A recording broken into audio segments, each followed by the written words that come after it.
We need to expand out a little bit. We can, but y'all can be right on top of each other. The closer you are together, the better this is going to be. Okay, so a couple things. One, in a society, in an event, people that are out on the road trying to get home, okay? A couple things you need to recognize and understand. For the first 3 days, the average person is still going to be convinced that the government's coming to help. It won't register with their brains that the reason why none of the cars are working is some kind of event, right? They'll still stand. The first 24 hours, most people will look at their vehicles. We're talking like an electrical event, okay? Any other society in an event, by day 2, the interstates are parking lots, okay? So by day 3, people are going to start to realize something bad has happened. By day 4, people are going to be tired, cranky, they're going to be sleep deprived, they're going to be out of water and dehydrated, and they're going to be hungry. At which point in time they become a threat. Okay? So I talk to people all the time and I hear the same thing. Well, I just won't walk down the interstates. Well, that's smart. And it's stupid. Here's why. Your shortest distance between 2 points is what? Straight line. The quickest way to get where you're going is how? Straight line. The interstates. Along the interstates, there are plenty of resources. Who watches Walking Dead? Love that show. Yes. First season, all I did was yell at the screen. Here you got Rick. Yes. Yeah, here you got Rick, who's a cop, who knows that every squad car in the country in the trunk has a first aid kit, firearms, ammo, and most of your state troopers at least will have some type of 3 to 5 day survival kit. Okay? And yet he's walking past all these cars. He killed me, right? Okay.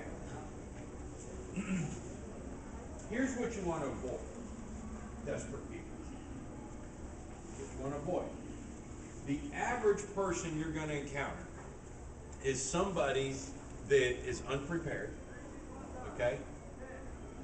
But they're standard people. The interstates are not going to be full of punks and thugs and neighborhood, okay? They're going to be full of people that are just like you and I, except they're unprepared, right? So the thought process that somebody's going to come up to me and try to steal my stuff is crazy. People are not going to give up their civility overnight. They will do it when they're desperate. Okay? I was talking to a guy one day. You know what? Perfect for a second. There we go. That's why I can stop turning around. I was talking to a guy one day in Louisville. I was at a gun show, and he'd apparently seen some of my videos and stuff. When he saw me there, he just started unloading all these questions. Like 2.5 hours we sat there answering questions, which is great, but it was irritating my wife because I wasn't selling it. But anyhow, one of the things he pointed out, I'm sorry, we were in Lexington. And I asked him, I said, well, what part of town do you live in? He says, you see those condos outside? And I said, yeah. He says, I'm 3rd floor. I was like, dude, you were in the wrong place to be with something. You know, what's your exit strategy?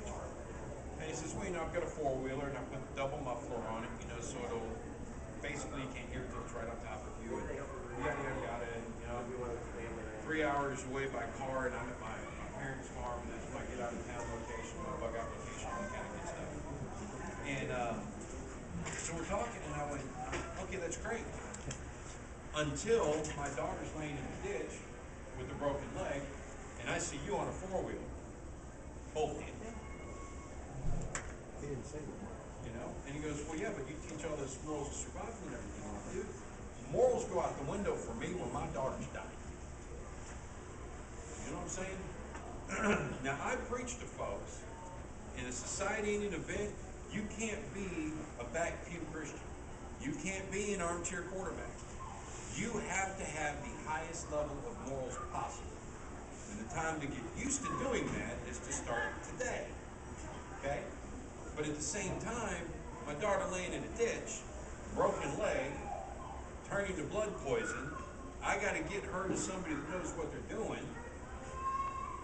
He's got a four-wheeler. So we started going through all these different things we were talking about. The point of the story is, the average person will not resort to criminality until they have given up hope of returning to civility. And once somebody has lost hope, they are your most dangerous adversary. Okay? So, it's okay to walk down interstates for the first couple of days until people start to get desperate. Because why?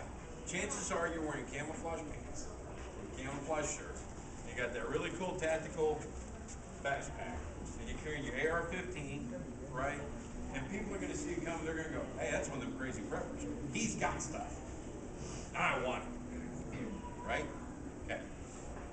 So, once we enter into that day 5, day 6, you have to understand there's only 3 types of people that are moving at night. Those that have evil intent, that want to take from somebody else.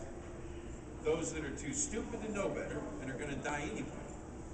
And those that know what they're doing and realize that that's the safest point in time to travel. Okay? The problem with that is we live on top of a mountain, and our mountain has multiple ridges. And from my front porch, across the road, down the ravine, back up to the next ridge, I was sitting on my front porch one day, kind of checking stuff out with my binoculars. It's not like I'm keeping Tom or anything. There's nobody lives up there. And I'm just checking stuff out, and I heard a car drive down the ridge. So I keep watching. I'm focusing on that area. I see the van, and I'm watching it. And all of a sudden, the van parks. These 3 guys get out, and I'm watching them walk about 100 yards maybe down the hill, and then they disappear behind a bush. 10 minutes later, they stop and come out from behind this bush. All 3 of them, little bitty bush. I'm thinking, what the heck? A few minutes later, I hear another vehicle follow it, same thing. A couple guys, they go down. They're all dressed the same. Come to find out, when I was at a gun show in Livingston, started talking to one of the guys. It's a pretty decent sized bunker across the ridge from me, across the valley. Really decent size. They've got about 40 people in their group, children and women included. And so they've got a pretty good little community over there. The point of what I'm getting at, though, is during the day, if somebody is standing on the road, on the ridge across from me, in the wintertime where I don't have any leaves or anything on any of the branches, and they light a cigarette, I can't see the flame with my naked eye. If they're having a conversation on the phone, I can't even hear the mumbles, let alone hear what they're saying. But at night, they light that cigarette, I've got them pinpointed. From a mile away, I can see that at night. Especially where I'm at, where we don't have any ambient light from the city. It's just, you can see all the stars where I'm at. If somebody's having a conversation on that road at 2 o'clock in the morning, I can sit on my front porch and make out about 1 out of every 4 words. Noise travels at night. Light travels at night. Okay? The point of telling you that is this. Everything at night is enhanced. And if you know what you're doing, the nighttime is your safest time to travel, even if you're walking along an interstate. The people that are dumb enough to stay with their cars until they die of thirst and die of starvation, they're going to be sleeping at night. By day 6 or 7, they're going to be so weak anyway that they're not moving out of their cars. Okay? The average person in our country will lay down next to an anthill and die of starvation, not realizing that a pound of peanuts has more protein in it than a pound of steak. And a pound of ants has 7 times the amount of protein as a pound of peanuts. Eating a half a pound of ants is equivalent to eating a 3.5-pound steak. Can we go first? You can if you want. The best way to do it is drop them in water and boil them. But then we kill 2 birds with 1 stone. The point I'm making, though, guys, is if you're traipsing through the woods, shadowing an interstate, and you don't know how to walk through the woods, you're going to draw attention to yourself. And when you draw that attention to yourself, if it's another prepper that you've drawn the attention to, or somebody that's ready for this, and they're in their camp and they hear you coming, they're going to assume what? They're not going to assume that you know what you're doing. not going to assume that you're an idiot that's about to die. They're going to assume if you're traveling at night, you're coming close to their camp, you're there to do them harm. And by this point in time, the notion that the government is going to fix everything has gone out the window. All hope is lost. People are going to be trigger happy. If you're trying to get home, the absolute worst thing that could happen to you is somebody like you shoots you because you didn't know what you were doing. So, there's a basic rule of thumb when you're walking through the woods. Anybody know what it is? Anyone? Don't walk under view. Close, but not quite. Don't make any noise. Okay? Now, how do you walk through the woods at night without breaking twigs and crunching leaves and all of that kind of good stuff? Okay? The first thing you have to do is learn how to control your own body. Okay? When you start to think about something bad, the first thing that happens is your heart starts to beat faster. And when your heart starts to beat faster, your fingers and your toes start to tingle. And then your breathing increases. The reason why your breathing increases is because your heart is racing and beating faster and faster. Okay? During this point in time, it is actually harder for you to think than it is now. You're calm and you control your breathing. So the very first step to being able to move at night is to learn how to control your breathing. The second thing is to learn how to control your heart rate. Okay? Your heart rate will affect everything you do. When your heart's racing and you're trying to open a can, what's happening? Right? It makes it harder to get that can open, which makes you do what? Panic more. I call it the quicksand theory. Why do I call it the quicksand theory? Because I heard somebody else call it the quicksand theory. Later on, I'm going to show you all my favorite knot. I call it Bob's favorite knot. Why? I don't know if that's the term. It's my favorite knot. So I call it Bob's favorite knot. You'll hear a lot of this kind of stuff today. What I'm getting at, though, is the quicksand theory is very simple. You step into quicksand, and you start to sink. So what do? You look for a way to get out and start to panic. Your heart starts to race. You start to lose that control that you have when things are calm over your muscles. Okay? So you start to struggle. And the more you struggle, what happens? The deeper you go. And the deeper you go, what happens? The more you panic. Which causes you to do what? Struggle more. I call it quicksand. And you can apply it to anything in life. Last year, I made some very bad decisions. I trusted some of the wrong people. It happens, right? And it put me into a situation that for about 7 weeks weighed heavily on my mind. I would think about it when I was in bed at night. I would think about it when I was driving down the road. I would smell something. I would hear something. I would see something that would make me think about that situation and became all encompassing. Okay? Finally, one day, I said, you know what? I am never going to fix this situation as long as I am reacting to the issues caused by the situation. So I stepped out of the situation. And I went, done. Put it off the side. Then I developed a plan to overcome the situation. Then I contacted those involved in the situation. And I went, here's the plan.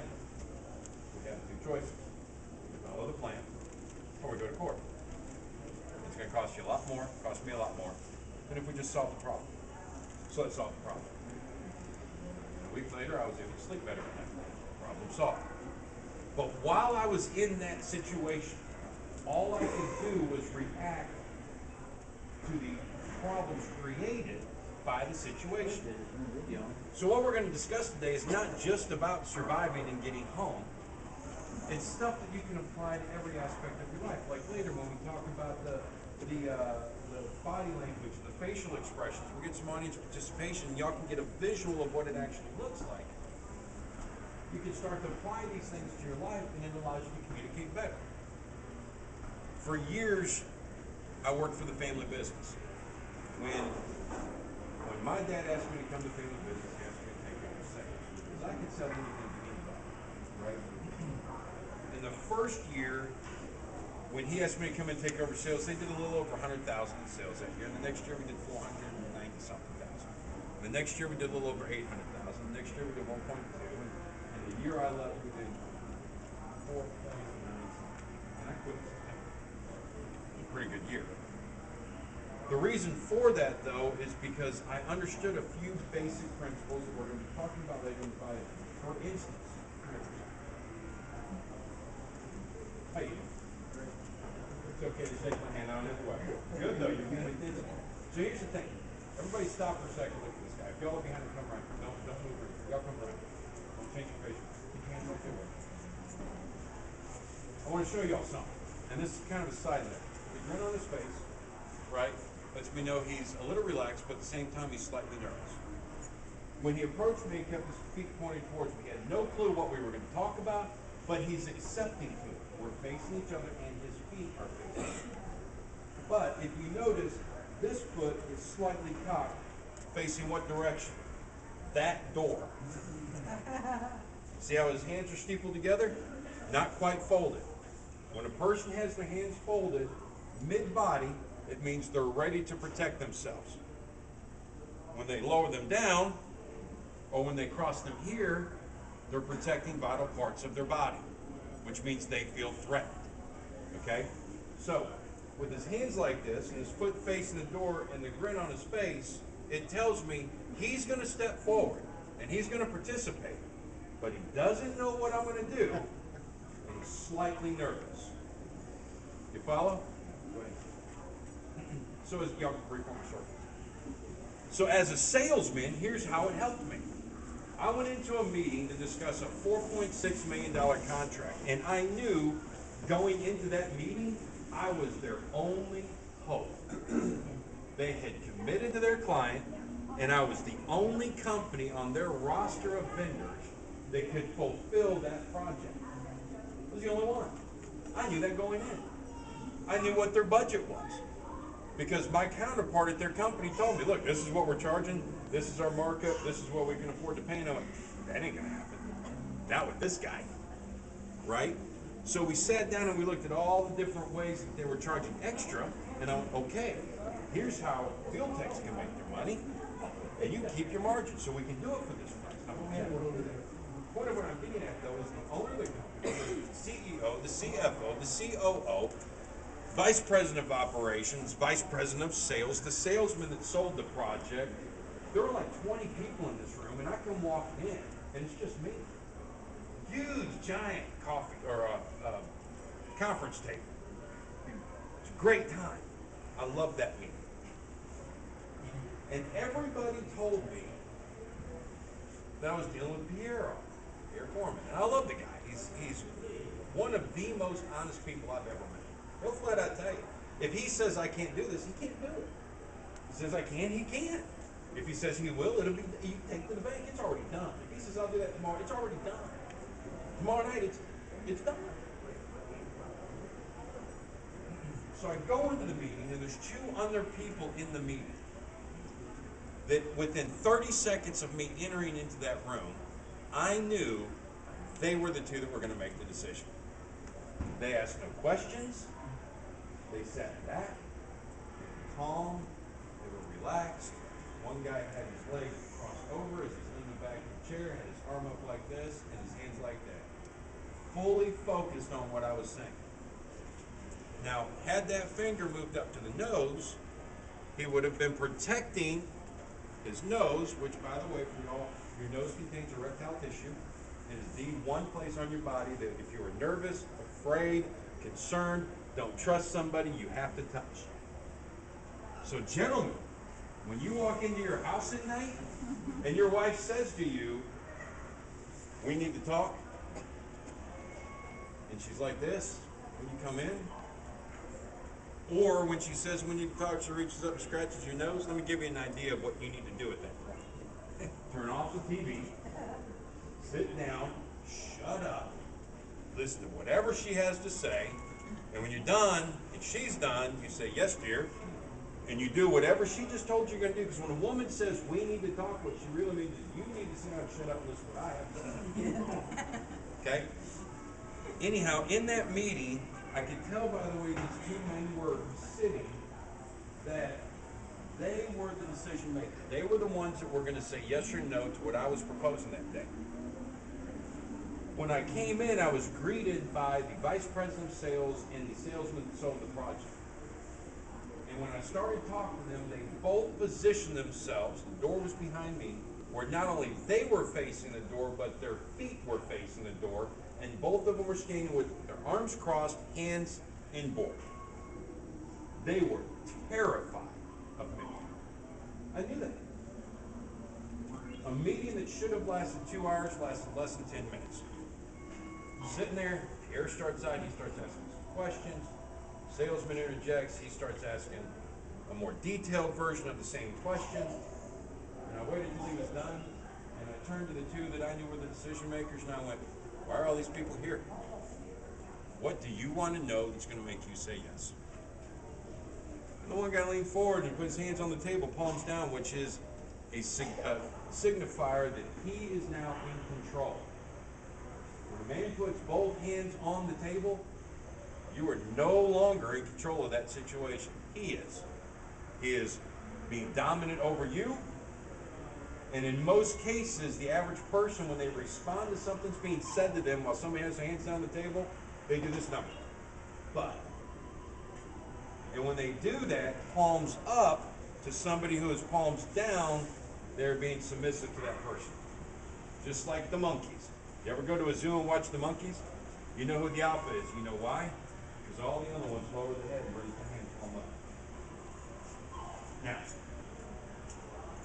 he put his palms on the table, and he kind of leaned up, and he goes, I just want to know if your company is capable of doing this. I want to look you in the eye, and I want to hear your response to that. And I spun my chair around, my back to him. I said, I'm the only hope you've got. And he says, look me in the eye and say that. I turned around and looked dead in the eye. And I said, the only hope you've got. Well, that's good enough for me. I believe you. I said, why? He says, you look me in the eye. I said, yep. 99% of the time when somebody's telling you a lie, they are intently looking into your eyes. Why? Because there's a common misconception that people can't look you in the eye and tell you a lie. Yet we all say the same thing. That man looked me dead in the eye. Lied to my face. Because we assume if we look away when we go to answer that we're ashamed of something. Not true. The more intent you are at looking somebody in the eyes, the more you are trying to convey to them subliminally that they need to trust you. They need to listen to you. So when a person approaches you, man, look, you can trust me, dude. I'm not here to harm you or your family. Come on now. And he starts nodding up and down. That is somebody you better shoot while they're sleeping. Or get as far away from them as possible. Right? But yet now, the average person thinks, somebody looks me in the eye. They tell me something. It's the truth. When I was going through this whole study of facial expressions and body language, I used to love it when my wife would say, look me in the eye and tell me that. Okay. Here it is. Because that was good enough for her. You know? And look, guys, let's just be honest. First 8 years of our marriage, I was a horrible. Next 7 years, I was pretty decent. I think the last 10 have been pretty good. Have they? There we go.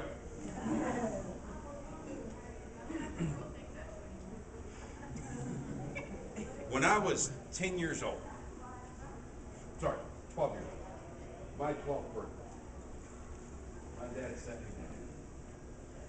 He said, son, you're 12 years old today. In most countries on the planet, that makes you a man. Yep.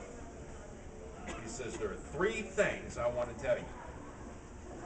And if you never again listen to anything I say, I want you to fully understand these 3 things.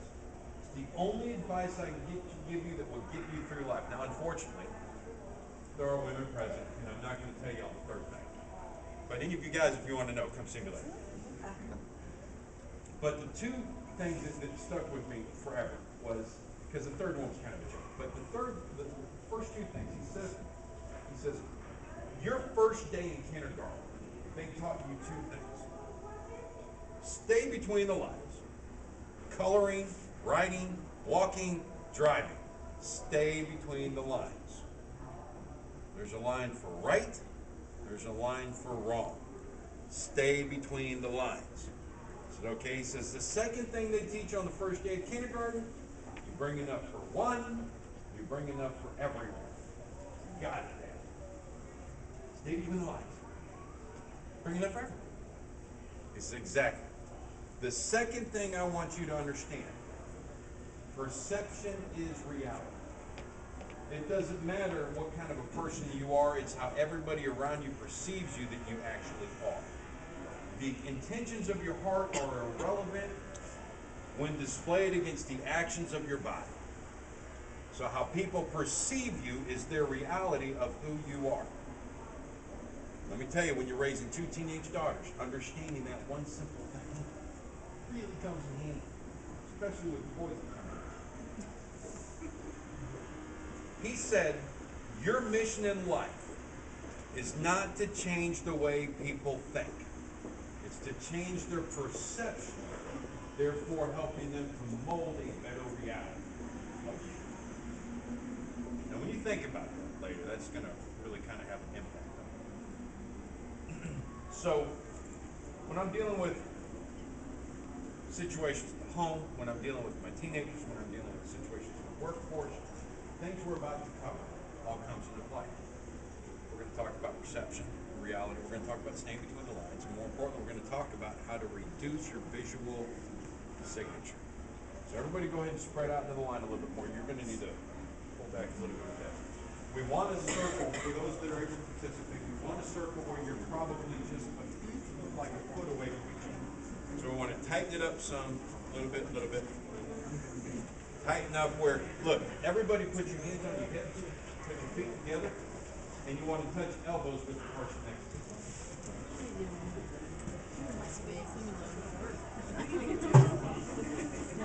So here's where we're going to have fun.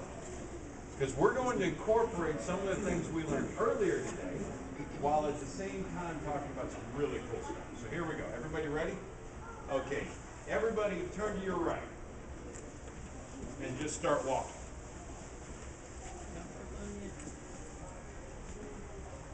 We're not playing duck, duck, goose. We're not playing musical chairs. Nobody needs to worry. Nobody needs to panic. When I point to you and say you're dead, I want you to stop walking. You can sit down, you can keep standing, whatever you like. Okay? You're dead. And you don't have to step out of the way of everybody else. You're dead. You're dead. Jack, you're dead. You're dead.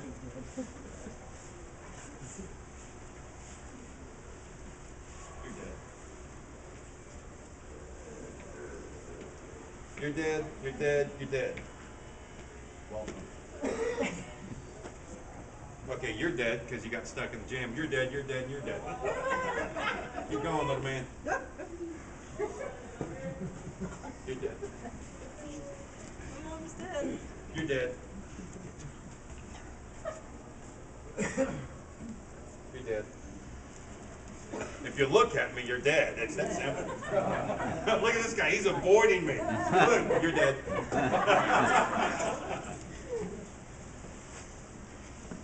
You're dead. You're dead now too because you started. You're dead because you stopped and got caught up. You two are dead because you got stuck and caught up. This one's going around. Little man, you're dead.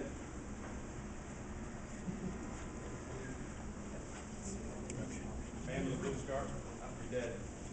You're dead. You look at me. You're dead. You looked at me. Oh, you're dead. You looked at me. I love it.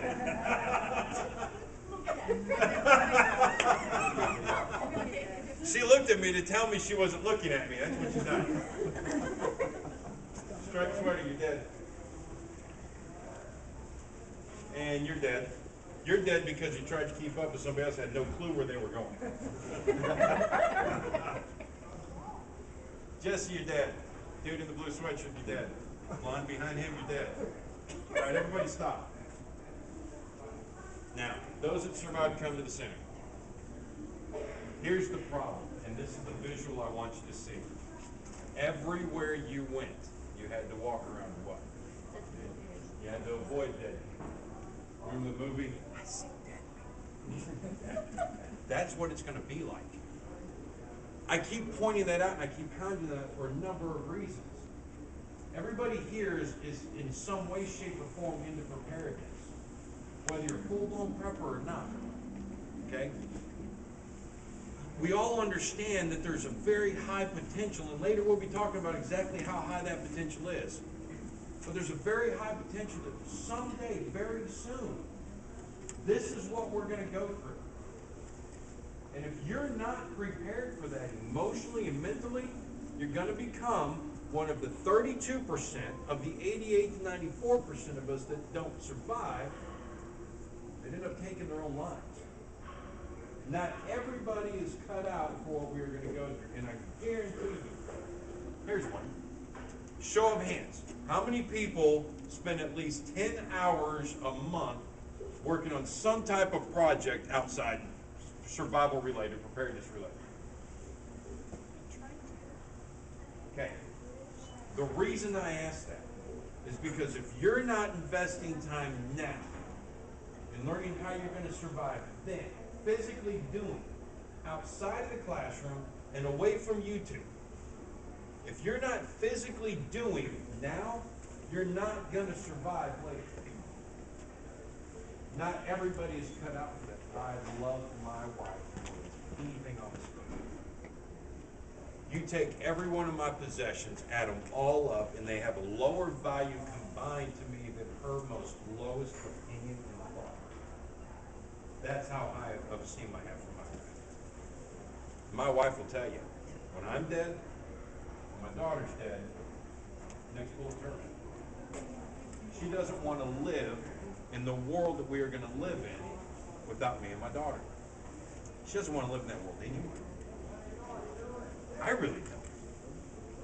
Except for those few moments occasionally in the apocalyptic fantasy. But it does seem kind of cool. I don't want to live in the world. I don't have a choice. Because I'm going to go out kicking and screaming.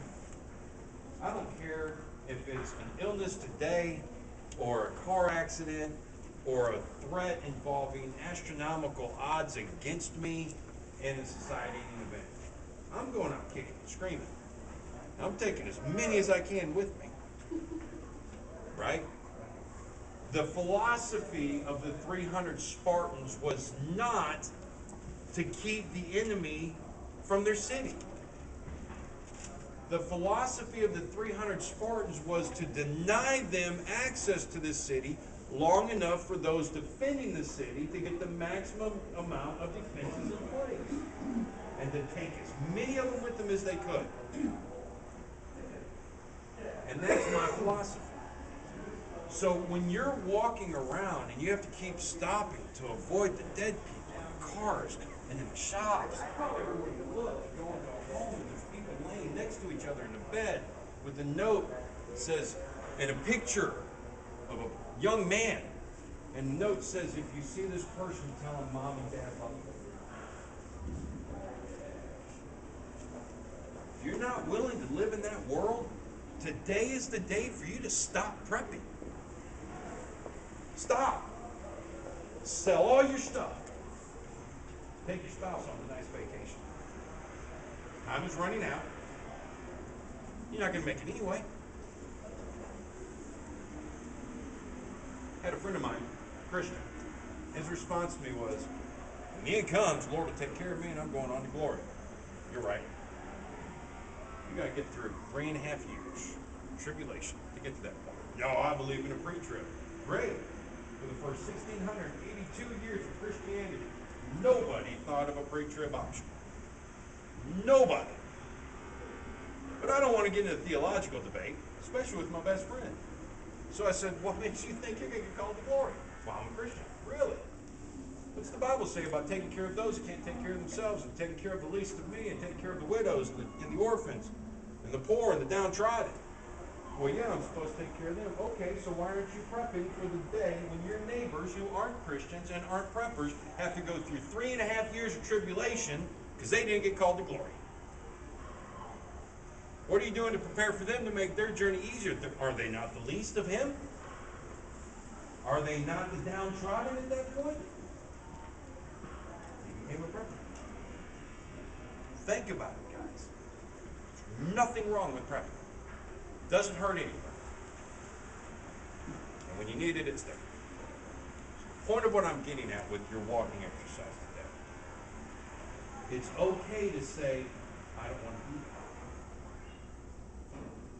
But why are you saying that? See, I can't say that. I can't say I don't want to live in that environment. Because I have a wife and a child that I love more than myself. Right? I have to survive to ensure their survival.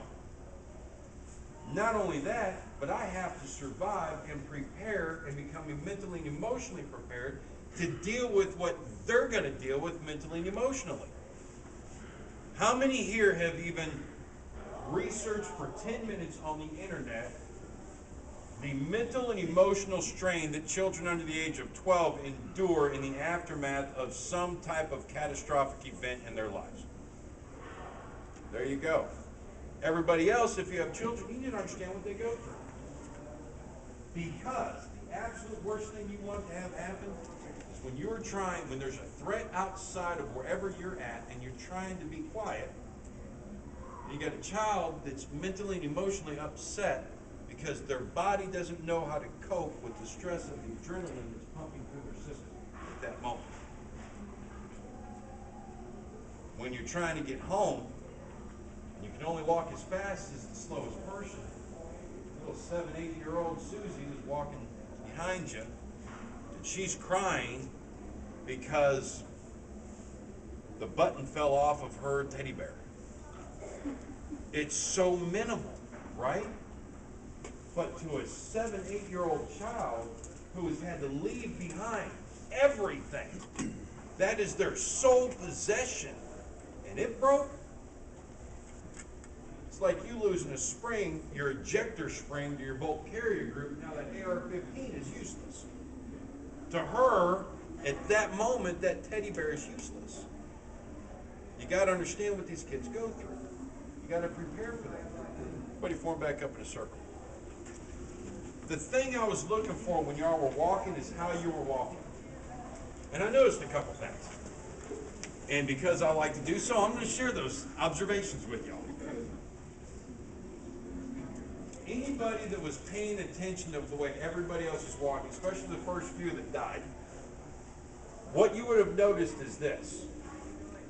After a very short time, less than 30 seconds, every one of you fell into step. It started with one person falling in step with the person in front of them, and so forth and so on. That's the first thing. The second thing, when somebody in front of you died and stopped, you didn't know go left, go right, go left, go right. So you hesitated, and you died. First rule of leadership, don't hesitate. First rule of survival, don't hesitate. Go left, go right, doesn't matter. Make a decision, do it. And do it immediately. You may die as a result. But those that stay, die. Movement is survival. Encounter a situation, you move. You bypass the situation. You might move into another one. You might move into another one. But eventually, you're going to get to the clear. Whereas when you stand there, that tank's going to run you over. Second thing I noticed is everybody walks the same way. Everybody see how I'm walking? Look at my feet. Look at my feet. What am I doing? Just put one foot in front of, right? Heel, toe. Heel, toe. Heel, toe. I'm in an area where there's no terrain I have to be concerned about. No topography, nothing. If this area was scattered with leaves or branches, crack, crumple, crack, crumple, crumple, crumple, crack, crumple, right? Moving at night is the easiest thing ever.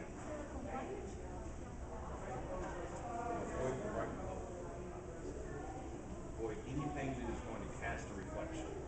Glasses, jewelry, orange shirts, right? Slow your body down by slowing your heart rate down. Slow your heart rate down by controlling your breathing.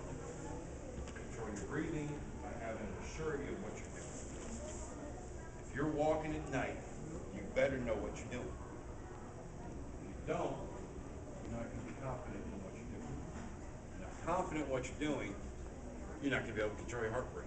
You can't control your heart rate, you can't control your breathing. You can't control the breathing, you can't control your muscles. You can't control your muscles, you make mistakes. You make mistakes, you get dead. Once we face a society in demand, if you take nothing else from today's discussions and classes, take this and stick it in your heart and lock it away, and you leave it to the day you die and pass it on to every generation after you. Your desire and will to survive is what is going to allow you to survive. You can mentally, right now today, a person has the mental facilities to cause their own heart to stop beating, cause your own lungs to stop taking in oxygen. You can sit down and will yourself to die. You can also will yourself to survive. The first step in that is to have the confidence and the understanding to know that you can control